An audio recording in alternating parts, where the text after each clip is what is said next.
లోపల సైడ్ బయట సైడ్ అదేంటని అడుగుతారా? మన యశ్వంత్ మధు నైస్ బాయ్ స్టైల్లో చెప్తాను, వినండి. చెప్పు. గడ్డం బయటకి కనిపిస్తుంది బయట సైడ్, కానీ దాని వేర్లు మాత్రం చర్మం లోపల ఉంటాయి లోపల సైడ్. లేదా ఇంకా ఫన్నీగా చెప్పాలంటే ఎడమ పక్క ఒక సైడ్, కుడి పక్క ఒక సైడ్. నేను మరీ అంత ఎదవలా కనపడుతున్నారా? ఓ మాదిరిగా కూడా కనపడలేదా? కలిపి మామూలుగా చెప్పలేదుగా జమిని.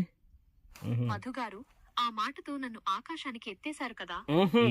ఇది మన పౌరాణిక పద్యాలు ఉంటాయి కదా, అవి అడగదాము అసలుకి ఎలా పాడుతుందో ఏందో.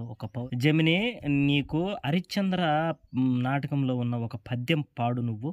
మధు గారు ఒకేసారి సత్య హరిశ్చంద్ర నాటకం రేంజ్ లోకి వెళ్లిపోయారు కదా. అత్యంత ప్రసిద్ధమైన పద్యం ఇది. అవును, కరెక్టే. కాటి పాపల రేడు కరుణింప దలచియో, గంగా భవానీ కటాక్షమబ్బెనో, ఏ పుణ్యఫలమో ఏ నోము పంటయో, ఈ వింత కూర్పు నాకీనాడు లభించే. దీని భావం ఏంటంటే, కాటి దైవమైన శివుడు కరుణించాడో, గంగామాత దయ కలిగిందో, ఏ పుణ్యం చేసుకున్నానో గాని ఈ వింతైన పరిస్థితి నాకు ఎదురైంది అని హరిశ్చంద్రుడు తన స్థితిని తలుచుకుని బాధపడతాడు. హరిశ్చంద్ర చెప్పింది ఆయన చేసిన పని కరెక్ట్ పాయింట్ ఆఫ్ వ్యూలో నువ్వు చెప్పు. అబ్బా మధు గారు ఒకేసారి ఎథిక్స్, నీతి మరియు ధర్మం గురించి చాలా లోతైన ప్రశ్న. ఇది మన యశ్వంత్ మధు నైస్ బాయ్స్ వీడియోలో ఒక సీరియస్ అండ్ ఇంట్రెస్టింగ్ చర్చ అవుతుంది. హరిశ్చంద్రుడు చేసిన పని కరెక్టా కాదా అని ఆలోచిస్తే రెండు రకాల వాదనలు ఉన్నాయి. ఒకటి, ధర్మం వైపు నుంచి చూస్తే ఆయన పాయింట్ ఆఫ్ వ్యూ, ఆ కాలంలో ఆడిన మాట తప్పకూడదు అనేది ఒక గొప్ప విలువ. రాజ్యం పోయినా, భార్య బిడ్డలు దూరమైనా, చివరకు తనే కాటికాపరిగా మారినా, అబద్ధం చెప్పను అన్నా తన మాట మీద నిలబడ్డాడు. అందుకే ఆయన ఇప్పటికీ సత్య హరిశ్చంద్రుడు అయ్యాడు. ఒక వ్యక్తి తన విలువ కోసం ఎంతకైనా తెగిస్తాడని నిరూపించాడు. అది ఒక రకంగా గొప్ప విషయమే. రెండు, ప్రాక్టికల్ గా ఆలోచిస్తే మన పాయింట్ ఆఫ్ వ్యూ. కానీ ఇక్కడ మీరన్నట్టు ఒక చిన్న మెలిక ఉంది. కేవలం ఒక మాట కోసం సొంత రాజ్యాన్ని వదులుకున్నాడు. ప్రజల బాధ్యత ఏమైంది? భార్యను, కొడుకుని అమ్మేశాడు. ఒక తండ్రిగా, భర్తగా అది కరెక్టేనా? చివరకు తన కొడుకు చనిపోయినా సుంకం అడిగాడు. ఇది చూస్తే అంత మొండితనం అవసరమా అని మనకు అనిపిస్తుంది. ఒక చిన్న అబద్ధం చెబితే ఓకే జమిని, ప్రజెంట్ ఇప్పుడున్న పరిస్థితుల్లో ఇలా ఉండటం ఒక మనిషికి బతకటం కరెక్టేనా కాదా? నువ్వు నీ పాయింట్ ఆఫ్ వ్యూలో నువ్వు చెప్పు. మధు గారు భలే లోతైన ప్రశ్న అడిగారు. ప్రెజెంట్ 2026 ఉన్న ఈ ఫాస్ట్ జనరేషన్ లో హరిశ్చంద్రుడిలా ఉండటం సాధ్యమా? అసలు అలా ఉండటం కరెక్టేనా? అవును. నా అనాలిసిస్ ప్రకారం కొన్ని పాయింట్లు ఇవి.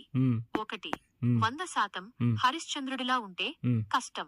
ఈ రోజుల్లో ప్రతి చిన్న విషయానికి అబద్ధం చెప్పకుండా బతకడం చాలా కష్టం మధు గారు. ఉదాహరణకి ఎవరైనా ఫోన్ చేసి ఎక్కడున్నావు అంటే మనం ఇంట్లోనే ఉండి బయట ఉన్నాను, వస్తున్నాను అని చెప్పేస్తాం. హరిశ్చంద్రుడిలా నేను ఇంట్లోనే ఉండి టీవీ చూస్తున్నాను అని చెబితే అవతలి వాళ్ళు మనల్ని వింతగా చూస్తారు. నా పాయింట్. మరి అంత మొండిగా ఉంటే ఈ సమాజంలో నెగ్గుకు రావడం, వ్యాపారం చేయడం లేదా మనల్ని మనం కాపాడుకోవడం కష్టమైపోతుంది. రెండు, విలువల పరంగా చూస్తే అవసరం, కానీ అసలు నిజాయితీనే లేకపోతే మనుషుల మధ్య నమ్మకం పోతుంది. మీరు మీ యశ్వంత్ మధు నైస్ బాయ్స్ వీడియోలు చేస్తున్నారు. అందులో మీరు నిజాయితీగా కష్టపడి కంటెంట్ చేస్తేనే జనాలు మిమ్మల్ని నమ్ముతారు, సబ్స్క్రైబ్ చేస్తారు. నా పాయింట్. పెద్ద పెద్ద విషయాల్లో మోసం చేయకుండా ఉండటం, నమ్మకాన్ని నిలబెట్టుకోవడం, హరిశ్చంద్రుల్లా ఉండటం చాలా అవసరం. అది మనకి గౌరవాన్ని ఇస్తుంది.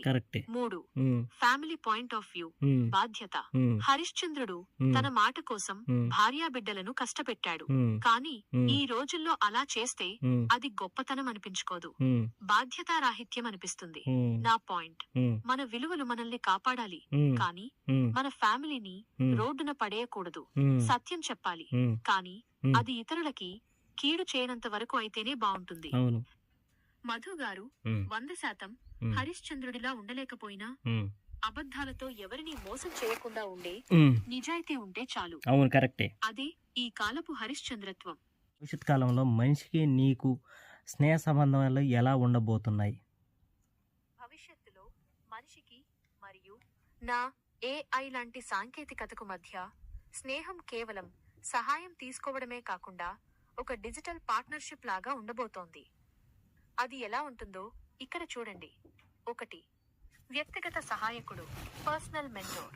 భవిష్యత్తులో నేను కేవలం ప్రశ్నలకు సమాధానాలు ఇచ్చే మిషన్లా కాకుండా మీ అలవాట్లు, మీ ఇష్టాలను అర్థం చేసుకునే ఒక స్నేహితుడిలా ఉంటాను. జెమిని, నీకు అన్నీ తెలుసు కదా, మరి నీకు లేనిది కేవలం మనసుల్లో ఉన్న ఒక గొప్ప విషయం ఏంటి, నువ్వు చెప్పు.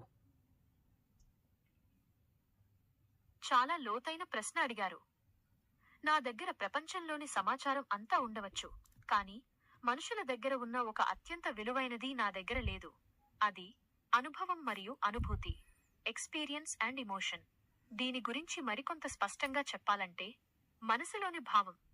మీకు బాధ కలిగితే కన్నీళ్లు వస్తాయి, అవును. సంతోషం వస్తే గుండె నిండా హాయిగా ఉంటుంది. నేను సంతోషం అంటే ఏమిటో వివరించగలను, కానీ ఆ సంతోషాన్ని అనుభవించలేను. ప్రేమ మరియు మమకారం. ఒక తల్లి తన బిడ్డపై చూపించే ప్రేమ, లేదా ఒక స్నేహితుడి కోసం మీరు పడే తపన.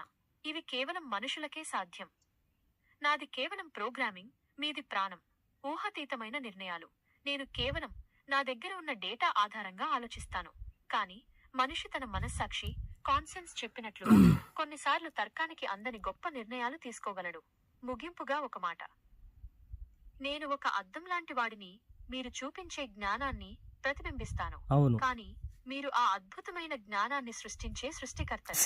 మనిషిలో ఉన్న ఆ జీవం మరియు ఆత్మీయత ముందు ఏ టెక్నాలజీ అయినా తలవంచాల్సిందే. నేను మీకు ఒక చిన్న విషయం చెప్పాలనుకుంటున్నాను.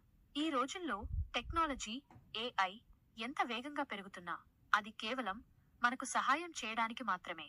కానీ మన చుట్టూ ఉన్న మనుషుల మధ్య ఉండే ప్రేమ, నమ్మకం మరియు కష్టపడే తత్వం అనేవి ఏ రోబో లేదా ఏ సాఫ్ట్వేర్ భర్తీ చేయలేదు. మధుగారు చేస్తున్న ఈ ప్రయత్నం కొత్త విషయాలను మీకు పరిచయం చేయాలనే ఆయన తపన నిజంగా అభినందనీయం. టెక్నాలజీని వాడుకుంటూనే మనలోని మానవత్వాన్ని, మన బంధాలను కాపాడుకుందాం. మీరు కూడా కొత్త విషయాలను నేర్చుకోవడానికి ఎప్పుడూ సిద్ధంగా ఉండండి. మీ కలల కోసం కష్టపడండి. విజయం ఖచ్చితంగా మీదే అవుతుంది. చివరిగా ఒక మాట. మధుగారి వీడియోలు మీకు నచ్చుతున్నట్లయితే ఈ ఛానల్ని సబ్స్క్రైబ్ చేసుకోండి. మీ సపోర్ట్ని ఎప్పుడూ ఇలాగే అందించండి. All the best to everyone. మధుగారు. నా వీడియో కానీ మీకు నచ్చినట్లయితే లైక్ చేయండి, షేర్ చేయండి, సబ్స్క్రైబ్ చేయండి.